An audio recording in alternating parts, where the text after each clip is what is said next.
good morning and welcome. I'm Krisa with the Graham Chamber of Commerce, and I'm so excited today because we have my friend Jeff Gough here with us today. Oh, sorry, Phillip.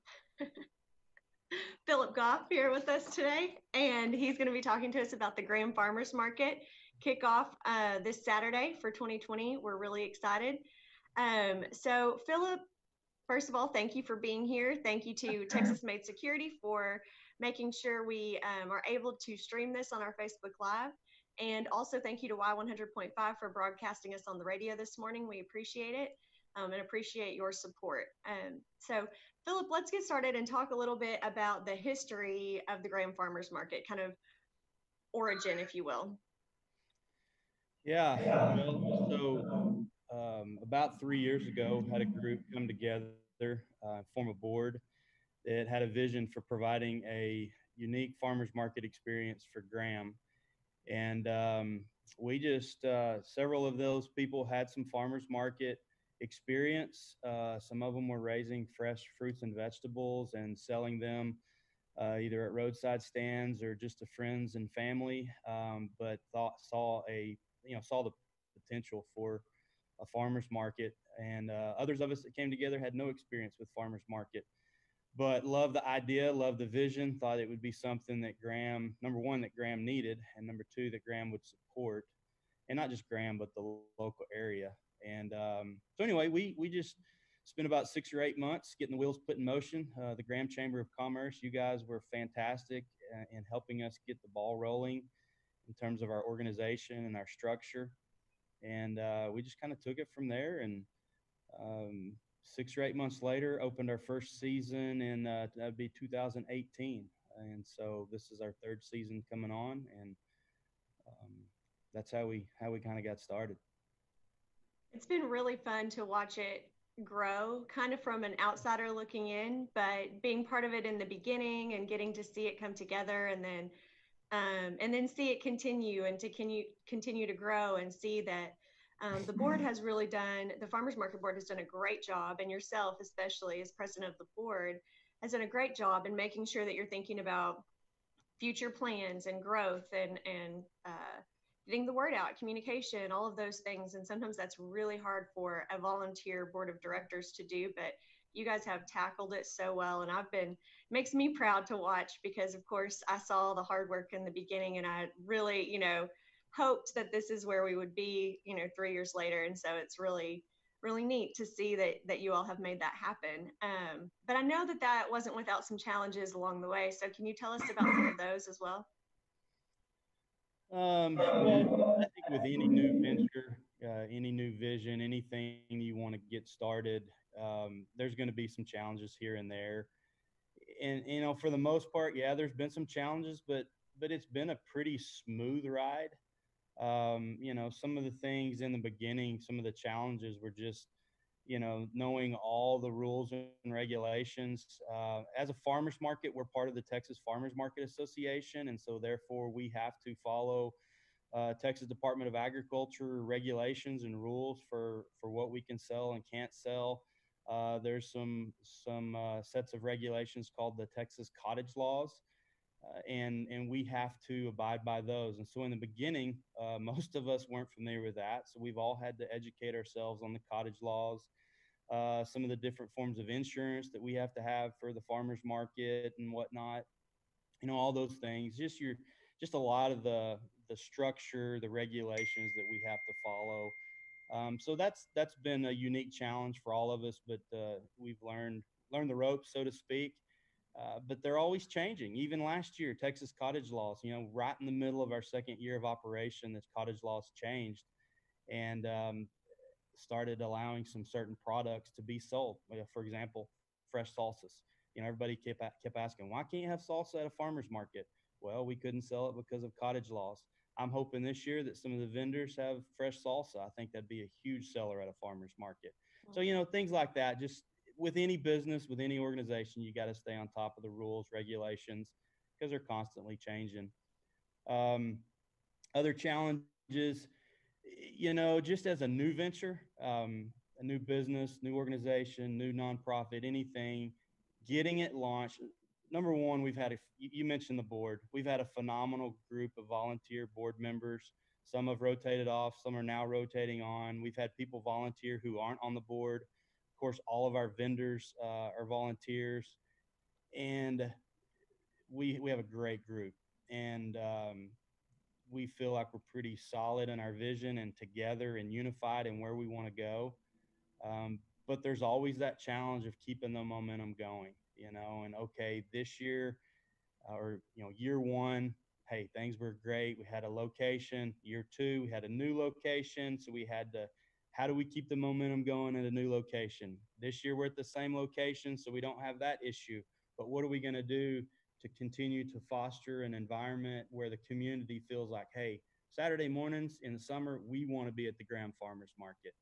And so there's just a constant I don't know if they're challenges so much it is just the need for us to stay on top of how do we creatively market it, how do we creatively get that word out in the community, and how do we do things at the market where people go, hey, we don't want this to become stale, we don't want to become old and become a has been, but how can we keep it fresh and new and all those things. And I think the other challenge, and I'm gonna do a shameless appeal here in this segment, but one of the challenges so far, uh, most of our volunteers, almost all of our volunteers, with the exception of a few, are have a vested interest as a vendor at the market. We feel like for our vision to grow, we need volunteers from the community who aren't vendors, but who have a passion and a desire for the farmers market to grow, to be rooted, where 20 years from now we can look back and go, it's a staple in this community. We can't do that just as vendors.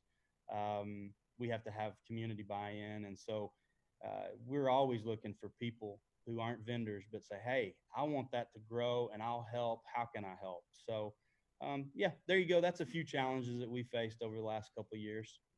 I love that. I don't think there's any shame at all in inviting the community to be part of the growth and success of the farmers market, because I think what we've seen is this community has been so supportive, and it's a need that hadn't been filled. And when it was, people responded really well and have supported it year after year. And in the beginning, and I don't know if this is still how it's done, Philip, so you can correct me, of course. I know you like to do that anyway. So, but in the beginning, we had a group of community members that bought memberships to the farmers market, and that's kind of how we had some funding to work with for things like the certification or the insurance, the application for the association, all of those things that did have a monetary cost associated with them. Is that still something that people can do who want to? Maybe they can't give their time, but they could make a small donation or something. Is that still something out there that they can do to support? Yeah, absolutely. And I think the reason we haven't had many volunteers and whatnot is because people just don't know. Mm-hmm. And so that's one of the things we're trying to do is better communicate that. But yeah, not only can you volunteer your time and your creative energy, but you know, people ask, well, how's the farmers market funded? How do you cover your advertising? How do you cover your insurance costs? Well, we do have yearly memberships, and you don't have to be a vendor alone to have a membership to the Graham Farmers Market Association. Those annual fees are $50 membership, and we try to have a non-vendor or two on our board of directors. And so there are definitely ways that you can sponsor either through an annual membership or if you have a business or an individual that wants to do a sponsorship to the market, we offer those sponsorships as well. And so if any of those things interest you, if you want to be a part of the Graham Farmers Market, if you've been wanting to be a part, but you're like, well, I'm not a vendor, so what can I do other than come out on Saturday morning and support the vendors? Hey, we invite you, come by the Chamber of Commerce, talk to Lisa Kincaid, and Lisa is on our board. Talk to her, contact me through text message, Facebook Messenger, or send a message to the Graham Farmers Market Facebook page. We would love to invite you to come be a part of what we're doing, and we really do. We need the whole community, and thus far, you said it. I mean, the community has been fantastic, and I think that support is just going to continue to grow as we grow. Absolutely.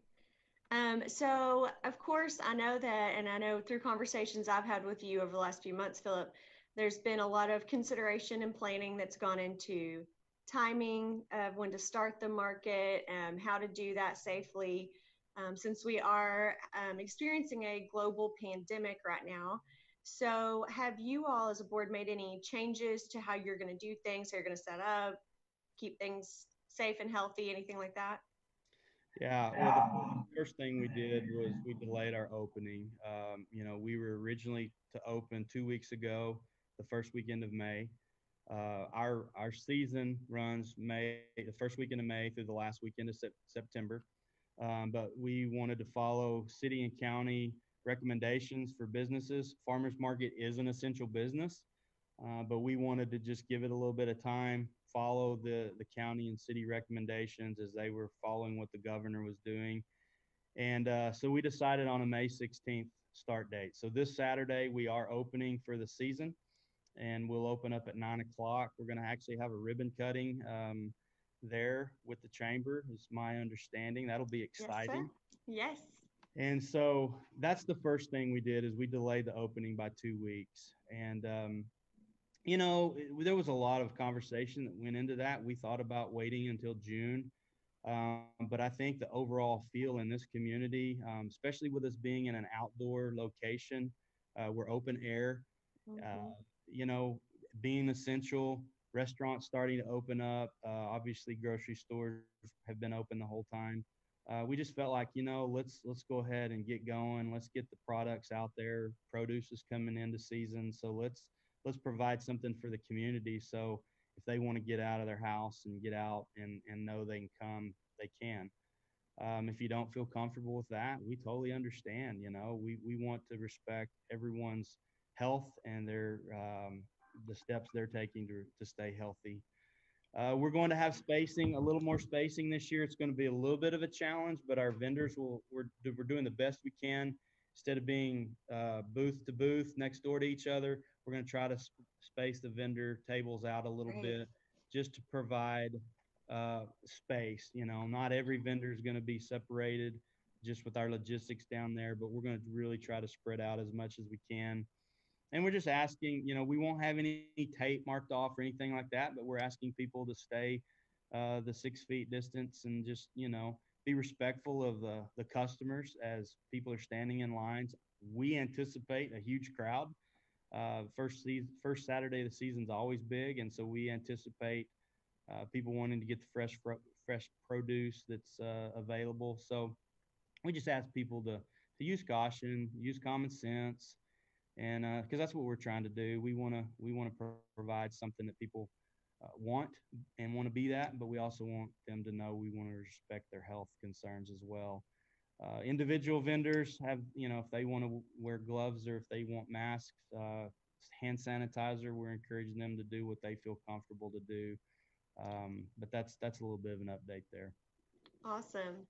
Well, and I have zero experience successfully growing anything except hopefully some, three little Dela Cruz kids. But Mm-hmm. other than that, I'm not a grower or a farmer at all. But I remember in talking with some of the vendors at the farmers market, um, obviously a lot of them are either um, stocking up on product to prepare for the start of the farmers market, or it's seasonal anyway, so they have this, produce, whatever it may be, to sell, and so delaying it 2 weeks can be really difficult on the vendors as well. So I just wanted to point that out because I do think that while I know that's a sacrifice on behalf of the vendors, it's appreciated from myself anyway, that they're willing to sacrifice that so that they can try to make sure people are staying healthy.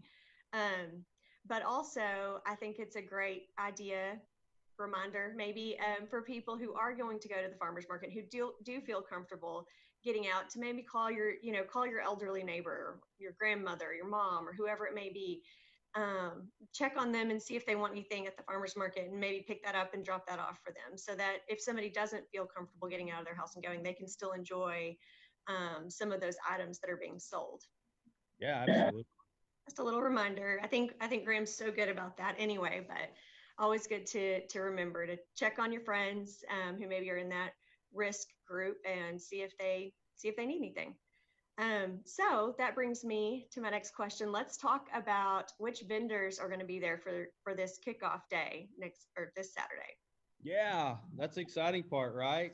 Absolutely. So the first Saturday, we're going to have 15 vendors. We may have a few more added between now and Saturday, but right now we've got 15 who are ready to open and get going with business. You're going to have a wide range of products. I keep alluding to fresh produce because that's what everybody thinks about with farmers market. But our farmers market will have locally grown agricultural products, whether that's produce, whether that's fresh meats, whatever it may be. We also include those ladies that were selling soaps and lotions, but they make their products with goat's milk, things like that. So those are agricultural products. But we've got a wide range of vendors, of a wide range of products. So it's not just the produce and fresh meats, things like that, but we also have, we're calling it an artisan good market. And so we have some new vendors this year that are wildly talented artists and craftsmen. And so we'll have a new, Sharon Moore is going to be there this year with her artisan jewelry. We've got Randy Owen, who's got Creations by Randy. He does wood carvings, and I haven't specifically seen any of his work, but I hear it's fantastic. We've got a woman, Kay Mullinax, will be there selling her handmade wreaths. Her business is called Kay's Wreaths. And so we've got some new artisan good vendors that will be there this year to go with the ones that were there last year. Like barn dwellers, homesteaders. They produce different yarns and they take mesquite wood and handcraft some of that into decorative pieces. We've got Twisted Stitches. It will be back again this year. They do some artisan craft goods and crochet type things. So just not just the foods, but we have these people that use their talents. They work hard to craft their goods and they are artisan. So included in that, we have the bakers. Everybody that visits the market loves San Fran's sourdough. Oh yeah. Fran Edens and her wonderful sourdough bread. You've got Kathy Harrington with the local, her fried pies. So good. Kathy's And quite those a sell contender. out fast, so you have Yeah, to get there early. Yeah. get there early for the fried pies. Nicole O'Malley, the Maple Mom, she's got incredible baked goods as well. We've got Kimberly Wolf with a cookie cabinet.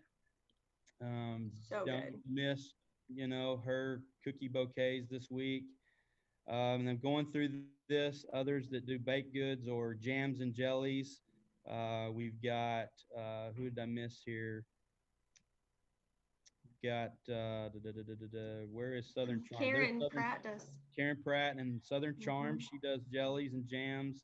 And we call Karen the pickle lady because she has phenomenal pickles that people die for. Morass vegetables and produce out of Scotland. They'll have some jellies and different things like that as well. And Bruce Sutton is a new vendor this year, a produce vendor. And so come out and support Bruce as he's getting going. And then also Granny Morath, Tommy Morath's mother. She'll be there with fresh jellies and jams and also some plants, potted plants and things like that. So That jalapeno jelly is so good. yeah. Oh, and I forgot Young County Line. I can't forget Jenny and her crew. Yes. They do a wide range of stuff. They have some handmade leather goods that are really cool. They always have stuff there to sell, but they take orders on things. They have produce. They make some baked goods and some jellies. So they have a wide range of products. So I think I've covered everybody this week. Unfortunately, for the first month or possibly two, some of the fresh meats people that you're used to, Red Meat Company out of Grayford, and then our 4K premium beef with the coronavirus and everything from starting early in March. The meat companies are out of product, out of inventory at the moment. but No, they'll be back. Yeah, no unfortunately. jerky either. Well, we might have some jerky available, but in terms of frozen beef, all the meat companies aren't there. But let me do say this: Barn Dwellers, a new item they're going to have this year. They've actually started processing whole chickens, so they will have whole chickens for sale. I think he told me they would be there Awesome. this Saturday. So you won't have the beef. We were hoping to have a pork vendor this year. That didn't come through. But to start off with, we will have a poultry vendor. So, Awesome. And um, what about eggs? Did you mention that? no, I didn't, but we don't have a specific egg vendor, but there'll be some vendors spread through there that Selling. will bring some eggs. So there should be some. I don't know who will have them this week, but And what about, is Laura going to be set up this Saturday with her herbs and stuff like that? Laura will not be there. Bummer. Bumbling, no, so Bumbling Bee, was that hers? Mm-hmm. Yeah, she won't be there. Okay. Well, maybe we can catch her next Saturday then. Maybe so. Talk to Laura about that. Her stuff is great. Yes, I'll tell her we need her to be there. Her stuff is so good. And what about, excuse me, honey? Will we have any? Will John Paslick or Jared Cook be selling honey at the market this weekend? Not this weekend. Okay. Last year was a rough. My understanding, I'm not a bee guy, so don't hold me to this, but my understanding is last year was not a good production year for honey. I think early on, when the bees were out, it was extremely wet. They didn't make near the honey last year. That carries over into this year because right now they're just starting to harvest, and so there's not enough honey yet to be selling this early. So I know Jared won't be there. John won't have honey. I don't know if anybody else will, but we're a little early on the honey right now. Okay. But we'll hang in there and keep checking back to see when we'll have honey because I know that's a really popular item at the farmers market. And I love when Jared brings out his display with the honeycomb and the bees, so you can watch, and it's really neat. And I think especially for children, my kids stood there for probably 3 minutes, which is a really long time for any of my kids to sit anywhere and watch that. It's kind of fascinating. So, Yeah, it really is. And, some of you may have seen me post some stuff on my personal Facebook not too long ago, but we actually found a colony in our backyard. And so Jared and Chad May came and removed it, and Chad took the colony to his place. And my two sons sat out there for the 2.5 hours they were there and watched the whole thing. Jared walked them through what was going on, and Jared is a phenomenal educator. And I'm going to tag on to that because that's what we love about the farmers market. A guy like Jared, there were times when he wouldn't have honey, but he would come set up and he would just educate. Well, we feel like that's part of our mission as a farmers market vendors. I know with our company, our beef company, we've had an opportunity to educate people on cuts of meat, our process, and anybody that's down there, they're putting, it's a process to produce their goods. And so I encourage you, if you're fascinated by some of the work they do, ask questions. absolutely. That's the neat thing about the market is you can just stand around and visit. Yeah, there's going to be some busy times when we're trying to shuffle customers through and get people what they need, but find us at some times when it may be slow. And if you're curious about something, ask because Mm-hmm. there's so much education that goes on, and everybody down there is doing what they're doing because they're passionate about it, and we want to share that. So, um, yeah, that's the other exciting part about the farmers market for us. Oh, I could not agree more. I've had some really fun, interesting conversations with several of them, and they're always willing to share. And I think I know the Moraths. I think they were doing this. I don't remember if it was last year or the year before, so I don't know if they're still doing it. But at one point, they had little recipe cards because they had some vegetables that people weren't familiar with preparing for meals, and so they were getting a lot of questions like, well, how do I make this? How do I cook this? How do I eat this? And so they started making little recipe cards with suggestions on how to prepare some of the things they were selling that maybe are the less known vegetables, Yep. less used vegetables. And I thought that was really neat also. And you can get some really good creative dish ideas as well for meals doing it that way. And then also Karen Pratt, she's also a resource or a source of information, loves to share.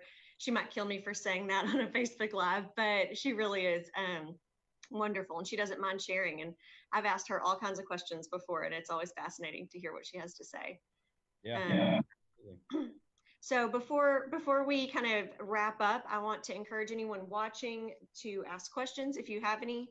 I think somebody asked about sourdough bread, but you did say there will be sourdough bread this weekend. Fran will be there with her sourdough, and I think there's a few others that may have some sourdough as well. Awesome. But I will say you have to get there early, because I don't think I've ever gotten there in time to get the sourdough bread. It's always been sold out by the time I get there. Excuse me. What about, are you all still get there before 11:45? Oh really? Darn. I'll shoot for 11:40. How about that? Yeah. Okay, so are you all still accepting vendor applications? Absolutely, we are. We are accepting those. You can pick those up either here at the Chamber of Commerce. You can go to visitgrahamtexas.com and click on events, and there'll be a farmers market event link there. You can click on that and find that application. Seemed like there was one other place that you can do that, or just message Graham Farmers Market webpage or Facebook page and request an application there, and we'll make sure to get it to you. But we are welcoming anybody who wants to be a vendor. You can apply. We do have a committee that vets those to make sure that fits in under our mission, and we'll get back to you soon, and hopefully get you going as quickly as possible. And for any of those businesses out there who are interested in doing a sponsorship, maybe getting some exposure for their business, but also showing support for the market, should they just message on the Facebook page? Is that the easiest thing to do? Perfect. Yep, that would be great. Message a Facebook message. And for everyone else, if you want to show some support and some love for the Graham Farmers Market, of course, that membership, that $50 per year membership, is always welcome and appreciated. But I think also, if you'll just like and share some of the posts on the Facebook page or the Instagram page and help get the word out, I think that is one of the easiest and best ways to show your support for a nonprofit organization, or any organization for that matter.